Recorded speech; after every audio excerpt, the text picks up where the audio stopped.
My name is Princess Aaliyah. I was born into the 8th house of Journey, to Queen Isara and Lord Tariq. The story you're about to hear comes from the sealed book of the Journeys, sacred writings of every ruler since the time's first dawn. Now I share this chronicle with you, for this is my story as the future leader of the Egyptians.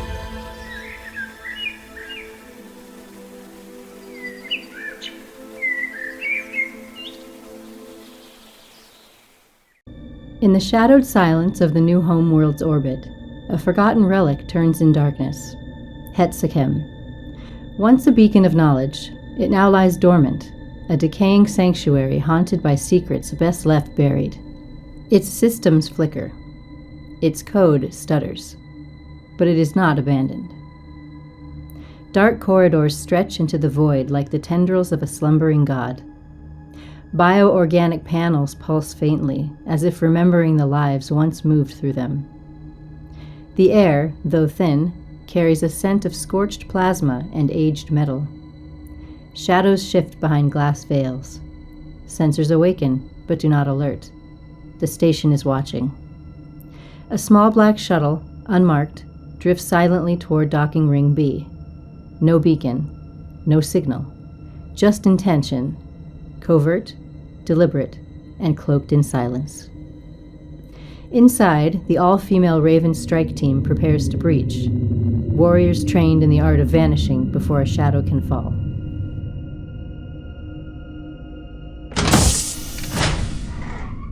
Touchdown confirmed. Oxygen level is stable, but stale. Maintain stealth. We are not alone. No visible defenses. No sentries. But I've got heat echoes. Residual. Maybe 40 minutes old. Someone left in a hurry. The station's still bleeding energy. Access log says a secure file packet was opened less than an hour ago. Deep genome registry. This wasn't a routine check. Then we're right on time. Nazari left the door open. Aaliyah moves ahead, silent as breath. Her sleek black armor reflects none of the emergency strip lights flickering overhead. Her eyes scan the corridor, walls etched with biotech inscriptions, hieroglyphs wired into metal where data flows like blood. This station was more than a lab. It was a temple to something dangerous. The Raven move in formation, triangular, overlapping lines of fire, their steps synchronized to make less sound than static. Tension coils in the air like a wound spring. A door shudders open to their left. Cold mist leaks out like memory escaping a tomb. Inside the chamber, life support pods line the walls, their status lights long dead. Katesh's scanner trembles in her hand, registering presence, but not life. These aren't just cryobeds. They're birthing chambers.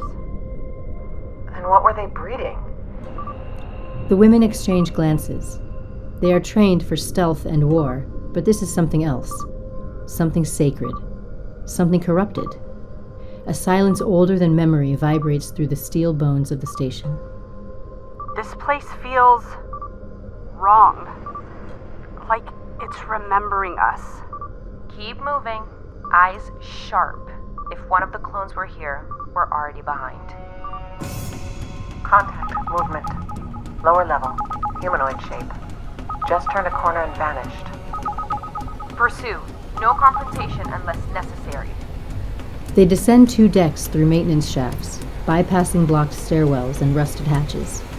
Their destination, what once served as a biometric control ward, now sealed behind fractured shielding and flickering glyph code locks.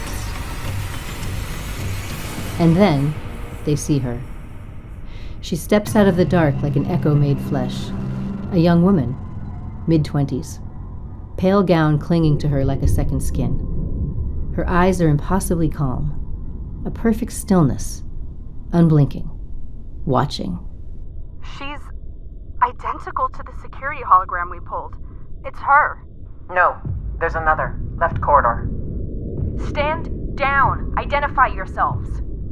No one responds. They step forward as one. Precise.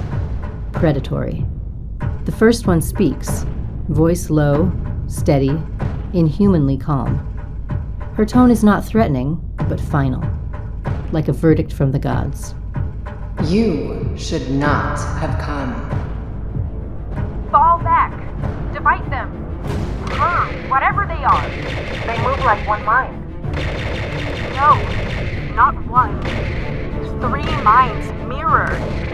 The clones don't speak again, but they attack with fluidity born of programming, or something deeper, something ancient. The corridor becomes a battlefield of sparks and screams. Raven tactics shift as doors slam shut and open again. The station itself seems to shift to aid the enemy. The clones move with eerie synchronization, leaping, flipping, firing from angles impossible for organic reflexes. Each strike precise, each moment rehearsed across time. One of them locks eyes with Aaliyah, just for a second. A look that knows, that sees something beyond the uniform, beyond the mission. And then she vanishes into smoke. And above them all, a whisper crawls across the walls of Het-Sekhem. Born of one, split in 3. I am one of soon to be many.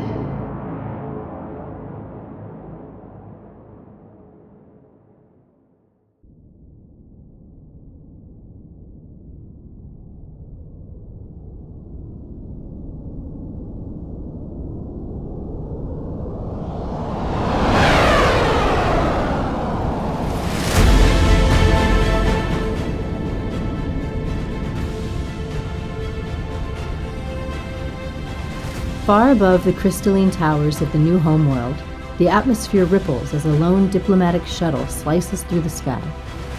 Its hull glimmers faintly with heat as it descends, the shimmer of solar reflections trailing like falling stars. Inside the cabin, a man sits in silence, each breath slower than the last. Nazari, once hailed as a visionary, now whispered of as a traitor to natural law, tightens his gloved hands around the edge of his seat. The once pristine silver threading of his ceremonial cloak now clings too tight around his shoulders. Sweat beads at his temples despite the vessel's cool climate controls. Keep steady. Conviction, not desperation. Speak of salvation, not extinction. He practices calmly, but the war inside his chest is far from over. The Queen's court is not a sanctuary. It is a battlefield of expectations. And Queen Isara, sharp-minded, iron-willed, has no patience for failure. He has not come by request. He has been summoned. The summons arrived without ceremony, no preamble, no escort, only a direct communication encoded with the Queen's seal. It read simply, "Report, immediately." The skyline of the royal spires pierces the clouds now, translucent towers of obsidian and light crystal, rising from the jungle-laced highlands like the remnants of a forgotten god. Beneath them lies the throne of the Egyptian matriarchal dynasty, Queen Isara's domain. Nazari straightens in his seat, pressing a trembling hand to his chest to still the racing of his heart. The moment is here. With mechanical grace, the ramp extends to the palace's southern landing terrace. 2 royal attendants await him, expressionless beneath their golden headdresses. Nazari steps down, cloak fluttering against the wind like the frayed standard of a losing army. His boots touch the polished obsidian path. He is offered no greeting, no warmth, only silence and the cold professionalism of 2 ceremonial guards who flank him on either side. They walk in step, guiding him past looming statues of ancient queens and through a colonnade of light. His eyes scan everything, the precision of the mosaics, the way the guards' hands rest near their hilts, the stillness of the air. A palace that once celebrated him as a mind of the future now regards him like a relic of risk. Far from the void of Het-Sekhem, beneath the golden domes of the Queen's palace, The air thickens with expectation. Here, every breath is monitored, every word remembered. The audience chamber does not just receive guests, it judges them.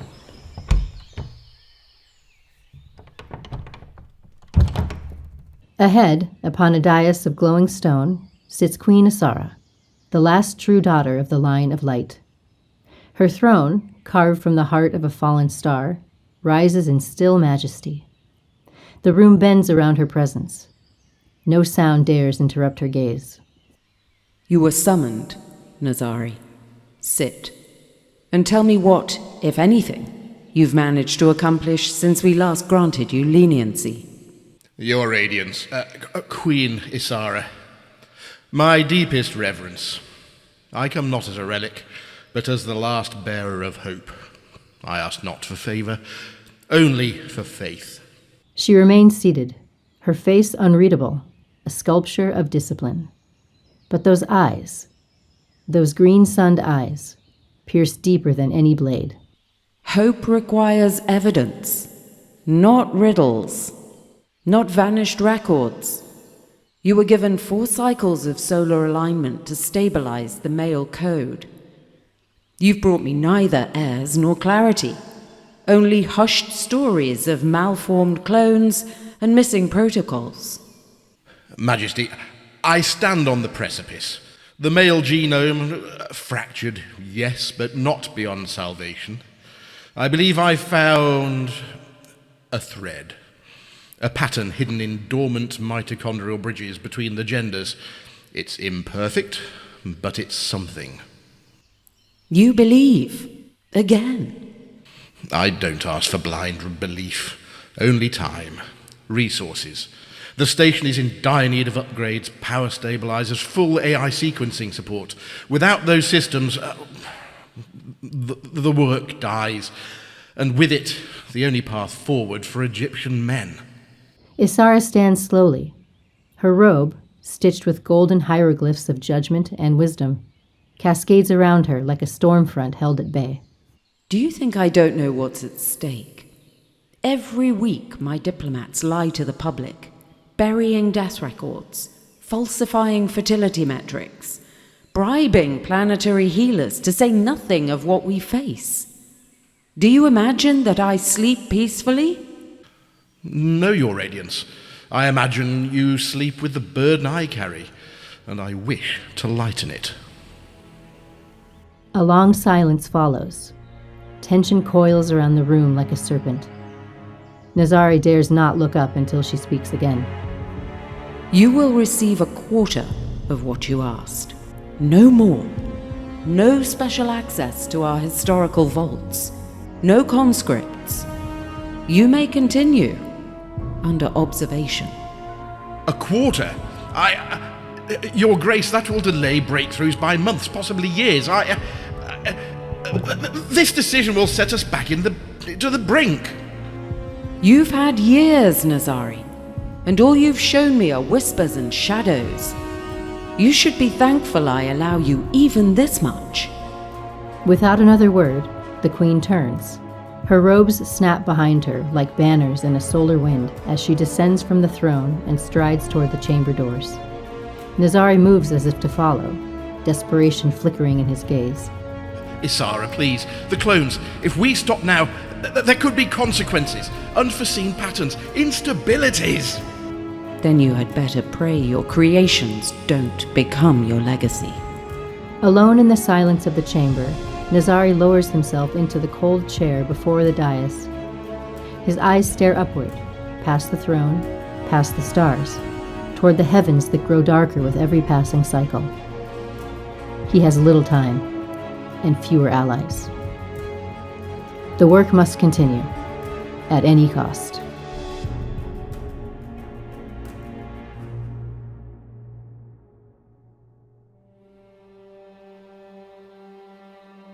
This has been a Frederick Copeland media presentation, a Cineplex Studios family of companies.